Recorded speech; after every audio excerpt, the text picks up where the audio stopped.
stretch their lead, as Ralph Sampson had to retire with a cut eye.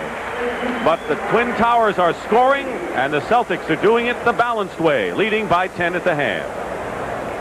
Live from Boston, CBS Sports coverage of the 1986 NBA Finals is sponsored by Renault Jeep, official vehicles of the NBA. Armor All, it's the finishing touch every time you wash your car. And by Liberty Mutual for your auto, home, life, and business insurance.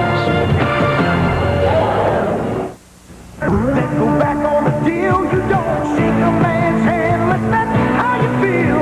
The best way to show you mean what you say is man to man, the American way.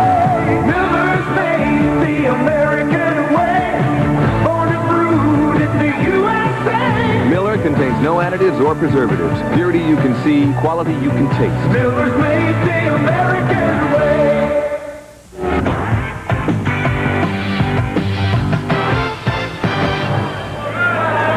Well, at the half, the Boston Celtics are on a scoring pace of 120, and they lead the Houston Rockets by 10 points. And good evening again, everybody. I'm Brent Musburger. Some late-breaking stories around the NBA. First of all, there is a report that the Golden State Warriors would be ready to trade last year's top draft choice, Chris Mullin, out of St. John's. Now, reportedly, the Warriors were not pleased with his rookie performance, nor were they satisfied with the way he came back from an injury late in the season.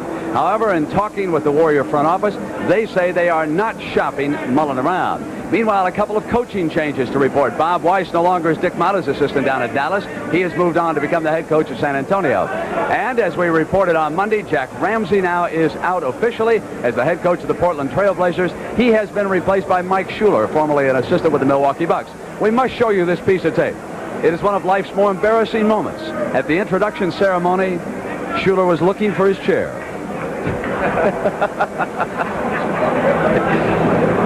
Mike was able to recover, fortunately for the Trailblazers and for him. Now, a gentleman who suffered an even more public pratfall than that short time ago. Magic, everyone here in the Boston Garden asking, why aren't you out there on the floor with the Los Angeles Lakers? What happened? Well, the Twin Towers is the reason I'm up here talking to you now, not down on the floor playing. But they just dominated us inside and just took it to us, and we just couldn't deal with their inside game. Took it to you inside, couldn't deal with it. Now, there's a Western Conference team. Are the Lakers going to have to make some moves to beef up inside and help Kareem next year? I think we have to get a big forward, no question about it, or a big person. Well, first of all, is Kareem coming back? Yes, Kareem will be back, and he'll be ready to go. You know, he's our hub. He's our captain, right. So he's going to lead us. But we need a big man like a 6'10", 6'9" guy. How about big like Moses Malone? Now, he's available, according to some reports. Would he work in with the Lakers, or is he the wrong kind of center? Well, we would love to have Moses, no question about it, because the rebound factor. We need rebounds, and especially defensively rebounds, and we can match up then with anybody if we have somebody like him. Magic, your relationship with Larry Bird is unbelievable. You two have been in the league 7 years. If the Celtics win this, you two will have been on winning teams in 6 of those 7 years. Is Larry Bird, in your mind, the greatest player in the game today? Well, no question he's the best playing right now. He does so many things. He shoots inside, he shoots outside. He can pass, he can rebound. And I think people misunderstand Larry because his awareness and smarts of the game is what makes him, not everything else that he does, but his just as smart of the game, knowing what to do at what time of the game. Will they stay in command now here in the second half in the Boston Garden? No question, because of him. All right. And right now, Houston is not getting any penetration. They're looking to shoot over the top, and they can't beat Boston over the top because they don't have that many great outside shooters. Magic, you stay right here. We're going to take a look at one of those adversaries who eliminated you in the Western Conference Final. Pat O'Brien will have the story on Akeem Olajuwon after these messages from your local station.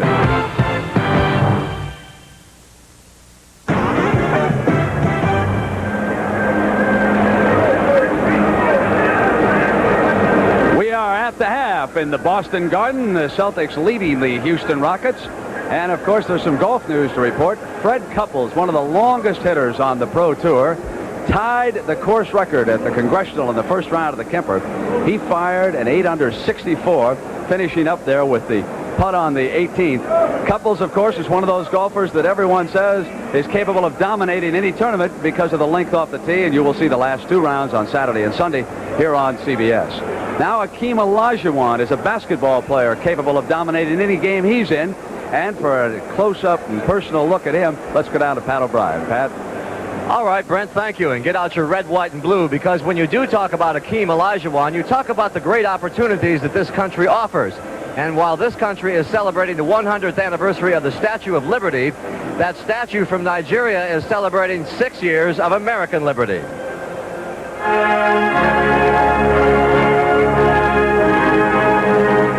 I love this country. I want to be here. I think America is the greatest country in the world, and there's no question about that. I've been all over Europe, and there's no country compared to the U.S. No better place indeed, especially if you live the American dream the Akeem way, driving through life literally and figuratively above it all.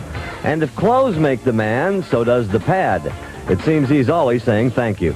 I think I'm very, very fortunate, just simply because I'm doing what I love to do. The long journey to American stardom began in Lagos, Nigeria, where youngsters spend a lot of time dreaming. Akeem dreamed of playing sports, but it was World Cup soccer he aspired to. He also wanted an American education and a chance to play basketball. When Akeem Olajuwon arrived here at Houston's Intercontinental Airport, he was as alone as a college athlete can be. He had no scholarship, there were no coaches or assistants to greet him. He even had to take a taxi to get to campus. If anything, the kid from Nigeria was determined to make it. And he spent his waking hours hitting the books and hitting the boards, and he was a good student at both. In 3 years, his Cougars never missed a Final Four, but they never won.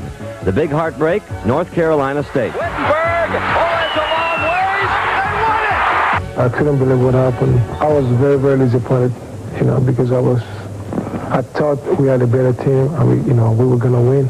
The next year, Olajuwon turned pro, another charmed decision. His hometown Rockets won the coin toss with Portland and made Akeem the first pick in the draft. The education continued, and Akeem was going straight to the top of his class. To see how fast he catches on, he's really a quick learner. Considering Akeem Olajuwon never played the game of basketball until he came to the United States, I think Akeem is probably the greatest athlete I've ever seen. To Olajuwon, he puts it up, it's in! The Rockets win it! And off the court, he's at the top of his game as well, and his girlfriend Lita says he is as generous as they come. He's the most giving person that I've ever encountered, especially someone that's a superstar. Akeem is constantly giving to everyone around him. And that's why I think he's constantly getting blessings back, because he has such an open heart. In all areas, Akeem is constantly unbeatable. Unbeatable. There are commercials, and he's on the talk show circuit a lot because it seems everybody wants to be a part of his dream. And he is very happy to oblige. That's the best thing that can ever happen to anybody. You can't buy fame. You like that fame part, don't you? Well, I can't complain. No, there's not too much he needs. Oh, there's one little thing. Akeem would like an NBA championship ring. That would be a special ring because I worked for it. I think I deserve to have one.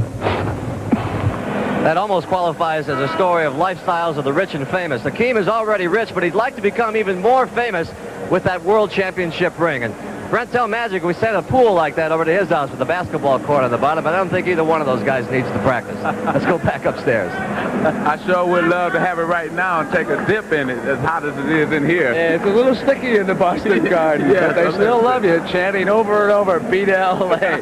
What about Akeem now? How good is he going to become in the years ahead, Magic? Just totally awesome. I think it's going to be his league in the next year or so. He's cat quick. You can't box him out. He has an array of shots. You just can't stop the man, and he runs the floor extremely well. All right, well, he's going to need some extra here in the second half to bring the Rockets back. And when we return, it'll be Dick Stockton and Tommy Heinsohn describing the second half right after